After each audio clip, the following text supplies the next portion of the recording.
بسم الله الرحمن الرحيم. الحمد لله والصلاة والسلام على رسول الله صلى الله عليه وسلم. أما بعد، فأعوذ بالله من الشيطان الرجيم. بسم الله الرحمن الرحيم. ومن أحسن قولا ممن دعا إلى الله وعمل صالحا وقال إنني من المسلمين. شہنشین پر تشریف فرما حضرت مولانا مفتی نظر توحید صاحب، حضرت مولانا شکیل الرحمان قاسمی صاحب، دھنباد کے جمع سال اور بلند خیال عالم دین محترم مولانا آفتاب عالم ندوی صاحب، دارالعلوم وقف دیوبند کے موقر استاذ بلکہ استاذ الاساتذہ حضرت مولانا فرید الدین قاسمی صاحب، دارالعلوم ندوۃ العلماء کے بلند پایہ استاذ مصنف اور قلمکار حضرت مولانا علاء الدین ندوی صاحب، میرے دوست اسلامک اکیڈمی کے رفیق شعبہ علمی جناب مولانا مفتی امتیاز احمد قاسمی صاحب، اسی طریقے سے اس ادارے کے روح رواں اور میر کارواں جناب ڈاکٹر مولانا عبدالجلیل قاسمی صاحب، اس علاقے کے رانچی کے مشہور عالم مولانا ڈاکٹر یاسین صاحب اور دیگر اہل علم، نوجوان دوستوں اور بزرگوں، ہمارے لیے آج کا یہ پروگرام بہت خوشبختی اور سعادت کا پروگرام ہے کہ جھارکھنڈ کی سرزمین پر اہل علم کا یہ قافلہ یہاں فروکش ہے، اور جس محبت اور اصرار کے ساتھ آپ حضرات نے دعوت دی اور بلایا تو جی چاہتا تھا کہ سر کے بل چلے آئے، اور خاص طور پر جو لوگ دیہاتوں میں فطری زندگی گزارتے ہیں ان کے خلوص کی پیمائش ممکن نہیں ہے، ان کے احساسات اور جذبات کا اندازہ لگانا ممکن نہیں ہوتا ہے، وہ صرف محسوس کیا جا سکتا ہے۔ مجھے یہ بات بتائی گئی کہ آج کے اس پروگرام کو منعقد کرنے کے لیے آپ لوگوں نے کتنی شبانہ روز محنت کی، علاقے اور کوچہ کوچہ تک پہنچے اور اسے کامیاب بنانے کے لیے اپنی تمام تر محنت لگائی، اور میں دیکھ رہا ہوں کہ اس محنت کا ثمرہ ہماری نگاہوں کے سامنے ہے۔ علماء کا اتنا بڑا قافلہ اگر یہاں خیمہ زن ہے تو میں سمجھتا ہوں کہ ہمیں لاکھوں کی بھیڑ کی ضرورت نہیں ہے۔ یہ علماء ہیں، امت کے قائد ہیں، امت کے میر کارواں ہیں، یہ منزل ہماری طے کرتے ہیں، ہمیں راستہ دکھلاتے ہیں۔ اسی لیے اللہ کے رسول صلی اللہ علیہ وسلم نے فرمایا العلماء ورثۃ الانبیاء، علماء انبیاء کے وارث ہیں، لیکن ہمارا اس حدیث کو لے کر جو تعلق ہے بڑا محدود سا ہے۔ اللہ کے رسول صلی اللہ علیہ وسلم کی وراثت میں امت کو نہ دولت ملی، نہ جائیداد ملی، اور نہ کسی طرح کا مال اور پیسہ ملا۔ جو وراثت دی گئی تھی وہ وراثت تھی نبوی مشن کی وراثت۔ جو وراثت دی گئی تھی وہ وراثت تھی اللہ کے پیغام کو دنیا تک پہنچانے کی وراثت۔ وہ وراثت تھی امت کا درد اپنے دل میں اس طرح پیدا کیا جائے کہ دل کی دھڑکنوں سے بلک بلک کر انسان امتی امتی کہہ سکے۔ وہ وراثت تھی جو ہماری آنکھوں سے نیند چرا لے جائے الحاد اور ارتداد اور کفر شرک کے مناظر کو دیکھ کر، لیکن ہم نے اس حدیث کو صرف علماء کی فضیلت تک محدود کر دیا، حالانکہ یہ حدیث فضیلت سے زیادہ ذمہ داری کو بتاتی ہے، آپ کے عہدے کو بتاتی ہے، آپ کی رسپانسبلٹی اور آپ کے فرائض کی نشاندہی کرتی ہے۔ یہی اصل میں اس حدیث کا اصل ماحصل ہے۔ ہم نے آپ کے سامنے قرآن مجید کی ایک آیت تلاوت کی۔ اللہ تعالیٰ فرماتے ہیں کہ اس سے بہتر کون سا مشن ہوگا، کون سی بات ہوگی کہ انسان اللہ کی طرف بلائے۔ وَمَنْ أَحْسَنُ قَوْلًا مِّمَّنْ دَعَا إِلَى اللَّهِ، اور دوسری بات کہی وَعَمِلَ صَالِحًا، نیک اور بھلائی کے کام کیے، اور تیسری بات کہی وَقَالَ إِنَّنِي مِنَ الْمُسْلِمِينَ۔ قرآن کی ہر آیت پوری انسانیت کے لیے سرمایہ ہدایت ہے، لیکن بعض آیتوں کی مناسبتیں اور اس کا مضمون اس کے دائرے کو ایک خاص جہت دیتا ہے۔ اس آیت کو میں جب پڑھتا ہوں تو مجھے یہ احساس ہوتا ہے کہ شاید علماء کے لیے یہ ایک رہنما آیت ہے جو ان کے زندگی کے مشن اور ویژن کو طے کرتی ہے، جو ان کے زندگی کے ہدف اور مقصد کو واضح کرتی ہے۔ چنانچہ اس آیت سے جو ہمیں پیغام ملتا ہے کہ امت کے جو علماء ہیں، قائدین ہیں، جن کے ہاتھوں میں امت کی تقدیر ہے، ان کی 3 بنیادی ذمہ داریاں ہیں۔ سب سے پہلی ذمہ داری یہ ہے کہ ہم اللہ کی طرف انسانوں کو دعوت دیں۔ آپ ایک ملک اس اسٹیٹ میں رہتے ہیں، جھارکھنڈ کی ریاست میں 14.5% مسلمان ہیں،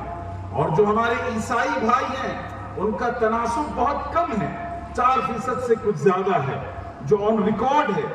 لیکن حقیقت میں اس سے زیادہ بڑھ کر ان کی تعداد ہے۔ کیا ہمیں یہ احساس نہیں ہوتا؟ کیا ان انانات کو اور مشنریز کو دیکھ کر کبھی ذہن میں یہ سوال نہیں پیدا ہوتا کہ ہم بھی ان کی طرح گھر گھر جا کر در در پر پہنچ کر اور فرد فرد کے ضمیر کو آواز دے کر اللہ کا پیغام سنائیں؟ آخر ہمارے ذہن و دماغ سے یہ بنیادی ذمہ داری کیسے اوجھل ہو گئی؟ آج ہم اس دور میں جی رہے ہیں جبکہ وہ مذہب اور دھرم جس کے پاس نہ اپنی بنیادی مذہبی تعلیمات ہیں، جن کے پاس نہ اپنا کوئی عقیدہ ہے، جن کے پاس زندگی گزارنے کا نہ کوئی سلیقہ ہے، وہ لوگ آج اپنے مذہب کی دعوت دے رہے ہیں، جو گاؤں موتر پیتے ہیں اور گوبر اشنان کرتے ہیں، وہ آج پوری دنیا میں اپنے دھرم اور مذہب اور اپنے کلچر کا پرچار کر رہے ہیں، اور وہ مسلم دیشوں میں جا کر انہیں دعوت دے رہے ہیں کہ اس مذہب اور تہذیب کو قبول کر لو۔ لیکن جن کے پاس اللہ کا آخری پیغام تھا، جن کے پاس اس دنیا کی سب سے سچی کتاب تھی، جو عام انسانوں کے وارث نہیں بلکہ آقا جناب محمد رسول اللہ صلی اللہ علیہ وسلم کے وارث تھے، وہ سرد مہری کے شکار ہیں، وہ اپنے مقصد اور ہدف سے بے خبر ہیں، انہیں اپنی منزل کا سراغ نہیں ہے، وہ اپنی شاہراہ حیات کے بارے میں جہالت کے شکار ہیں۔ اس سے بڑھ کر اس امت کے لیے محرومی کی کوئی بات نہیں ہو سکتی۔ ہم قرآن مجید کی تلاوت سکھائیں، ہم فقہ کے مسائل بتائیں، ہم احادیث رسول صلی اللہ علیہ وسلم کی تشریح کریں، یہ سب ہمارا فرض منصبی ہے۔ لیکن اسلام کا مزاج ہے فقہ الاولویات کا، ترجیحات کے تعین کا، پرائورٹیز کو فکس کرنے کا۔ ہماری ترجیحات میں اسلام کا تعارف، اسلام کے پیغام کو انسانوں تک پہنچانے کی جدوجہد کرنا، یہ سب 0 درجے میں ہے۔ اس لیے علماء کرام یاد رکھا جائے، اللہ کے رسول صلی اللہ علیہ وسلم نے فرمایا لَأَن يَهْدِيَ اللَّهُ بِكَ رَجُلًا خَيْرٌ مِّنْ حُمْرِ النَّعَمِ۔ اللہ تعالیٰ تمہارے ذریعے سے ایک نفس، ایک انسان کو ہدایت دے دے شرک سے، کفر سے، گمراہی سے، تو یہ تمہارے لیے سرخ اونٹوں سے بہتر ہے۔ اور بعض روایتوں میں 100 سرخ اونٹوں کی بات آتی ہے، گویا آج کی مرسڈیز اور BMW یہ سب کے سب ان سرخ اونٹوں کے سامنے ہیچ ہیں۔ تو گویا اللہ کے رسول صلی اللہ علیہ وسلم نے اتنی اس کی فضیلت بیان کی کہ تم سارے انسانوں تک نہ پہنچ سکو، لیکن کم سے کم ایک فرد کے دل میں ایمان کی سوغات اور زمزمہ توحید اس کے ذہن و دماغ میں ڈال دو تو یہ تمہاری کامیابی کی ضمانت ہے۔ لیکن ہمارے اداروں، ملی تنظیموں، ان تمام کے لائے عمل میں کہیں بھی تعارف اسلام، دعوت اسلام کا کوئی حصہ نہیں ہے۔ یہ ہمارے لیے سب سے بڑا چیلنج ہے۔ اگر ہم نے توحید کے اس پیغام کی ناقدری کی تو یاد رکھیے گا کہ اللہ تعالیٰ ہمارے اور آپ کے محتاج نہیں ہے، اللہ تعالیٰ کو ہمارے اور آپ کی سندوں کی ضرورت نہیں ہے، اللہ تعالیٰ کو ہمارے اس لباس و پوشاک سے کوئی مطلب نہیں ہے۔ اللہ چاہتے ہیں کہ وہ امت توحید کا پیغام لے کر اٹھے جس کے شب و روز توحید میں ڈھلے ہوئے ہوں، اور جو سراپا اپنی رفتار و گفتار کے ذریعے سے، اپنے کردار کے ذریعے سے اللہ کے دین کو اس دنیا میں پھیلائے اور اس کو نافذ کرے۔ اور تاریخ گواہ ہے، جن قوموں نے اسلام کے تعارف کا کام چھوڑا، اللہ تعالیٰ نے ان کو نیست و نابود کر دیا اور ان کا وجود تک دنیا سے مٹا دیا گیا، اور جن قوموں نے اس پیغام کو اپنے ہاتھ لیا اور اپنے لیے تمغہ افتخار بنایا تو اللہ تعالیٰ نے عرب کے ناتہذیب اور اجڑ لوگوں کو پوری قوموں کا امام بنا کر کھڑا کر دیا۔ آپ جانتے ہیں کہ اس ملک میں 1.5 ارب کی آبادی ہے اور 300 کروڑ سے زیادہ خداؤں کی پوجا ہوتی ہے۔ کوئی درخت کی پوجا کرتا ہے، کوئی پھل کی، کوئی زمین کی، اور کوئی مرد اور عورت کی شرمگاہ کی پوجا کرتا ہے۔ کبھی اپنے ذہن میں یہ سوال پیدا کیجئے کہ ان 1.5 ارب آبادی میں کے اس ملک میں ہمیں کون سے سرخاب کے پر لگے تھے، ہم نے کون سی نیکیاں کی تھی کہ اللہ تعالیٰ نے ہمیں توحید کے ساتھ پیدا کیا، اللہ تعالیٰ نے ایمان کی دولت عطا کی۔ یقین جانیے اگر خدا نہ خواستہ اللہ کی طرف سے یہ دستگیری اور رہنمائی نہ ہوتی اور یہ توفیق نہ ہوتی تو خدا نہ خواستہ یہ ہماری جبین نیاز کسی جانور، کسی کتے کے سامنے جھکی ہوتی اور ہم اور آپ بھی گوبر اور موتر پی رہے ہوتے، ہم بھی انہی آلائشوں اور گندگیوں کے شکار ہوتے۔ یہ تو اللہ کا کرم تھا کہ اللہ تعالیٰ نے ہمیں پیدا کیا ایمان کی حالت میں، اور اللہ تعالیٰ اسی پر ہم سب کا خاتمہ کرے۔ اللہ ہم تجھ سے پناہ مانگتے ہیں کہ ہماری یہ جبین نیاز تیرے سوا کسی اور کے سامنے جھکے۔ اللہ ہم کٹنا اور مر جانا پسند کرتے ہیں اس بات سے کہ ہم کفر اور شرک کی آلائشوں سے اپنے ہاتھ کو ناپاک کر لیں۔ تو محترم بزرگوں، دوستوں، یہ اللہ کی سب سے بڑی نعمت ہے اور بحیثیت علماء ہماری اور آپ کی ذمہ داری ہے کہ امت کے ذہن و دماغ میں توحید کی اس اہمیت کو اجاگر کریں، ایمان سے وارفتگانہ تعلق پیدا کریں اور ایمان پر مر مٹنے کا حوصلہ اور جذبہ پیدا کریں۔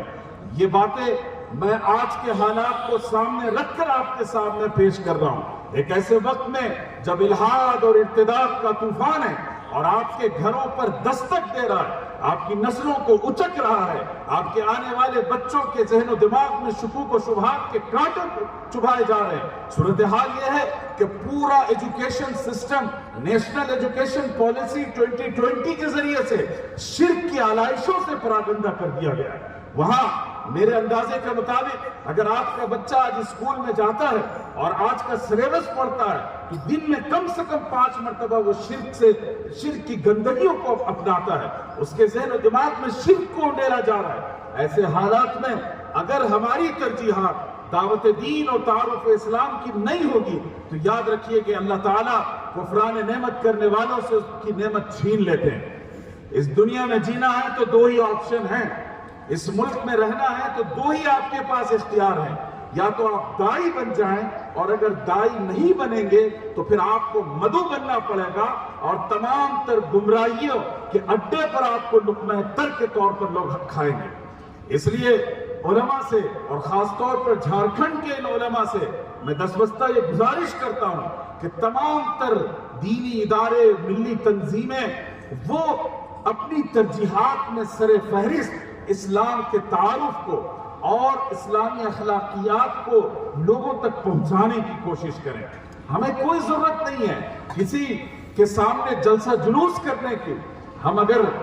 انسانی اخوت کا اظہار کر لیں، اپنے رفتار و گفتار کو درست کر لیں، اپنے اخلاق و کردار کو اسلامی اور رسول اللہ صلی اللہ علیہ وسلم کے اسوے پر لے آئیں، یقین مانیے ہم میں سے ہر فرد ایک چلتا پھرتا داعی ہوگا۔ اس لیے یہ میری گزارش ہے کہ تمام علماء کرام مل کر اس بات کو طے کریں کہ ہم تعارف اسلام کی ذمہ داری اپنے سر دیتے ہیں، اور آج ہم 2023 میں ہیں، 2040 اور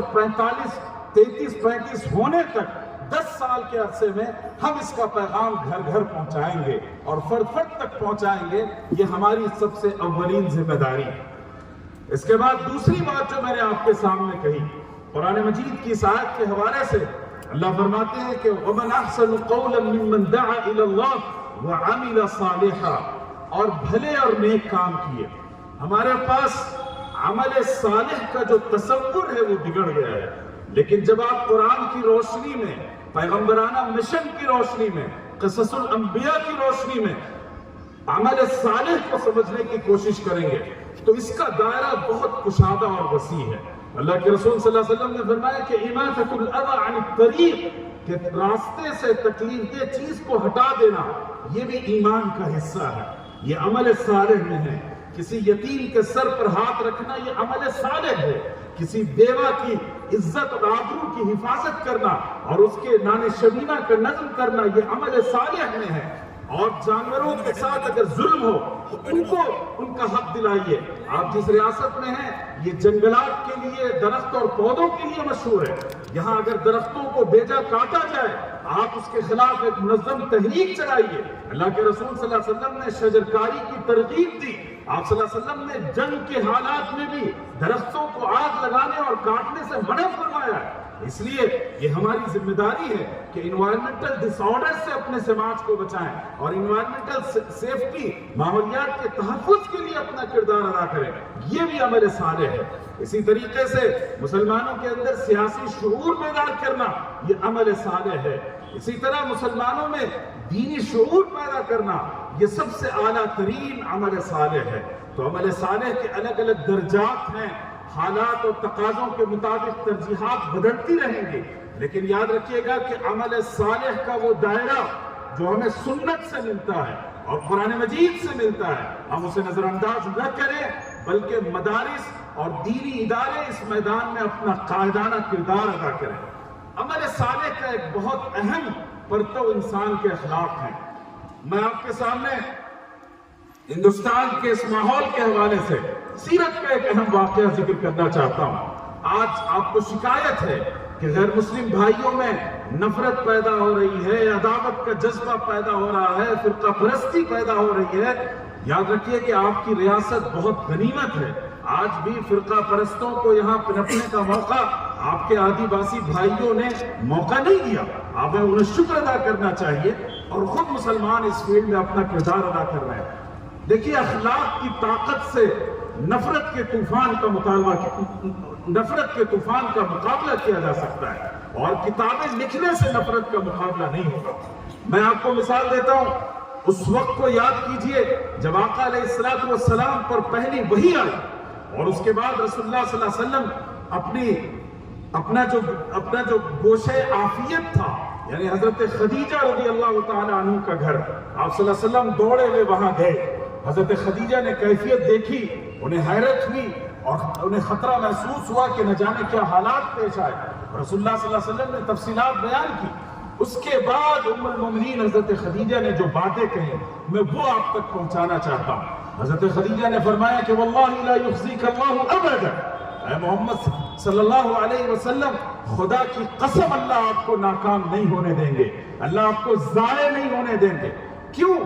اس لیے نہیں کہ صرف آپ نبی بنا لیے گئے، نبی بنائے گئے، بہت سے پیغمبروں کی جان لی گئی، بہت سے پیغمبروں کو اذیتیں پہنچائی گئی، لیکن حضرت خدیجہ نے اس کی جو ضمانت کی جو بنیادیں اسے واضح کر دیا۔ انہوں نے فرمایا کہ انک لتصل الرحم، اللہ اس لیے آپ کو ضائع نہیں ہونے دیں گے کہ آپ کی زندگی کا سب سے نمایاں عمل یہ ہے کہ آپ صلہ رحمی کرتے ہیں اور اس کی تعلیمات دیتے ہیں۔ یعنی وہ لوگ اسی طرح اللہ کے حضرت خدیجہ نے فرمایا انک لتصل الرحم وتحمل الکل وتکسب المعدوم وتصدق الحدیث وتؤدی الامانہ وتقری الضیف، کہ آپ سماج میں جو کمزور طبقہ ہے اس کی ذمہ داری اور رسپانسبلٹی لیتے ہیں۔ یہ عمل صالح کا دائرہ ہے۔ آپ کے سماج میں شیڈول کاسٹ کے لوگ ہوں گے، وہ لوگ ہوں گے جن کے ساتھ سماج میں بھید بھاؤ کیا جاتا ہے ذات پات کی بنیاد پر، ریس اور رنگ کی بنیاد پر۔ ایسے لوگوں کے ساتھ کھڑے ہونا علماء امت کی بنیادی ذمہ داری ہے،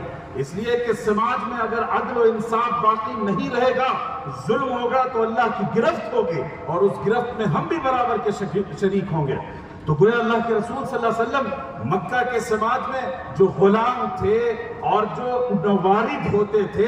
عورتیں تھیں، یتیم تھے، بچے تھے، اس پورے کمزور طبقے کی ذمہ داری اور رسپانسبلٹی آقا علیہ السلام نے اپنے سر لے رکھی تھی اور فرمایا کہ آپ وہ سماج کا طبقہ جس سے کوئی منہ لگانے کو تیار نہیں ہے، جس کو لوگ حقارت بھری نگاہ سے دیکھتے ہیں، اور جن کے بارے میں قرآن نے کہا کہ جب یتیم ان کے گھر آتے ہیں تو لوگ دھکے دے کر انہیں نکال دیتے ہیں، ایسے لوگوں کو کما کما کر رسول اللہ صلی اللہ علیہ وسلم خرچ کرتے ہیں۔ گویا آپ صلی اللہ علیہ وسلم اپنی بزنس، اپنے بینیفٹ، اپنے منافع اور اپنی تجارت کے ذریعے سے سماج میں جو مستحق اور ڈیزرونگ اور ضرورت مند طبقہ ہوتا تھا، آپ صلی اللہ علیہ وسلم ان پر خرچ کرتے تھے، ان کی فائنینشیل رسپانسبلٹی لیتے تھے۔ تمام تر رفاہی کام نے آپ صلی اللہ علیہ وسلم نے کیے، اور پھر فرمایا کہ وَتَصْدِقُ الْحَدِيثِ، آپ سچ بولتے ہیں۔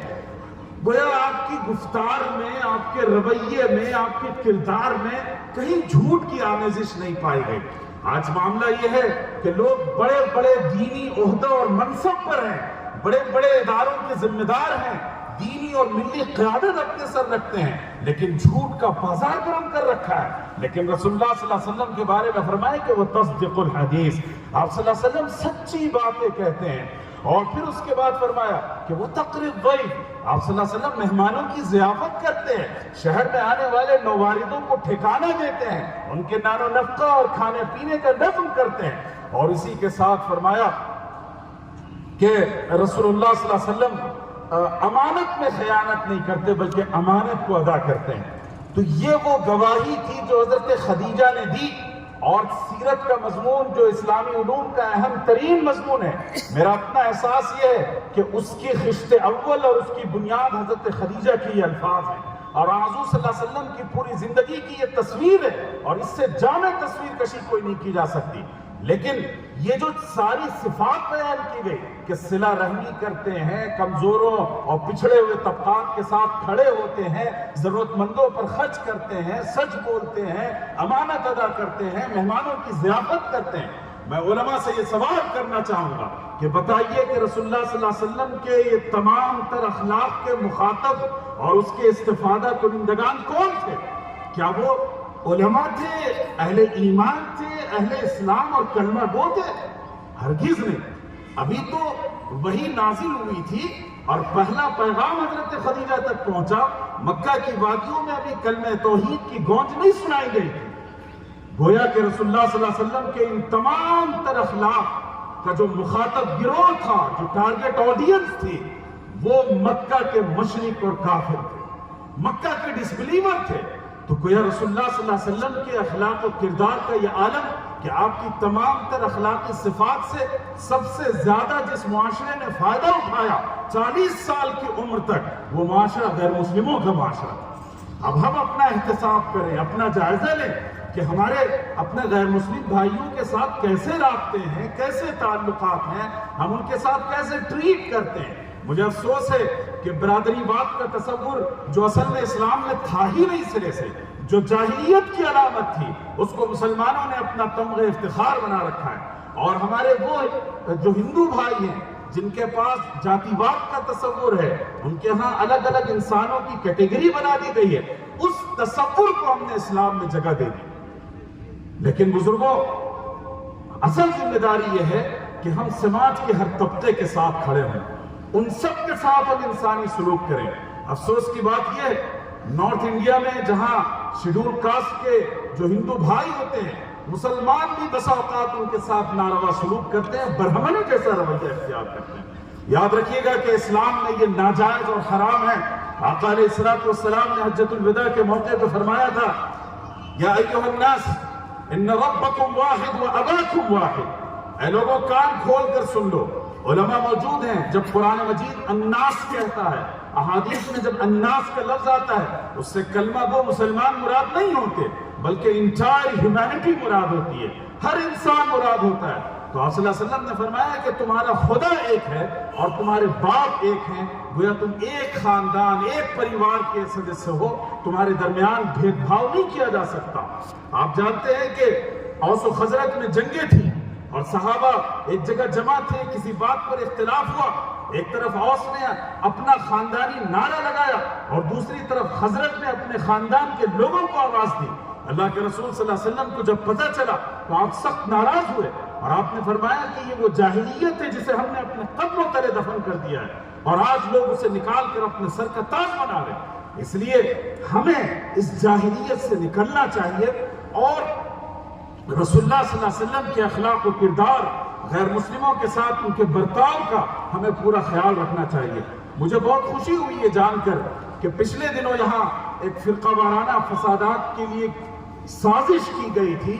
اور الزام غلط طریقے سے مسلمانوں پر لگانے کی کوشش کی جا رہی تھی، لیکن اللہ کا شکر ہے کہ کوئی مسلمان اس میں ملزم نہیں ٹھہرا، بلکہ خود اسی قوم کے لوگوں نے مندروں کو نقصان پہنچایا تھا۔ یاد رکھیے گا کہ اسلام میں پیسفل کو ایگزسٹنس، پرامن بقائے باہم کے لیے جو بنیادیں فراہم کی گئی ہیں، اس میں سب سے اہم بنیاد یہ ہے، اللہ تعالیٰ نے فرمایا کہ وَلَا تَسُبُّوا الَّذِينَ يَدْعُونَ مِن دُونِ اللَّهِ، وہ لوگ اللہ کے سوا جن خداؤں کی پرستش کرتے ہیں تم انہیں گالی گلوچ نہ دو، تم ان کے ساتھ گستاخی کر ان کو برا بھلا نہ کہو۔ تو گویا یہ ہماری ذمہ داری ہے کہ ہم اس سے اپنے دامن کو پاک رکھیں۔ اور دوسری چیز، اللہ کے رسول صلی اللہ علیہ وسلم نے فرمایا کہ دماؤہم کدمائنا واموالہم کاموالنا، کہ ان کا خون کی قیمت ہمارے خون کے برابر ہے،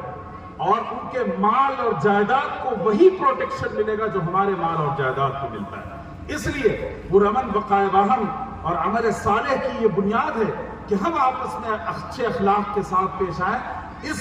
فرقہ پرستی کے طوفان کا اگر آپ مقابلہ کرنا چاہتے ہیں تو اس کا ایک راستہ ہے کہ غیر مسلم بھائیوں کے ساتھ اچھے سماجی تعلقات قائم کریں، انسانی اخوت کا پیغام ان تک پہنچائیں، اسلام کا تعارف کرائیں اور اچھے برے وقت میں ان کے ساتھ کھڑے رہیں۔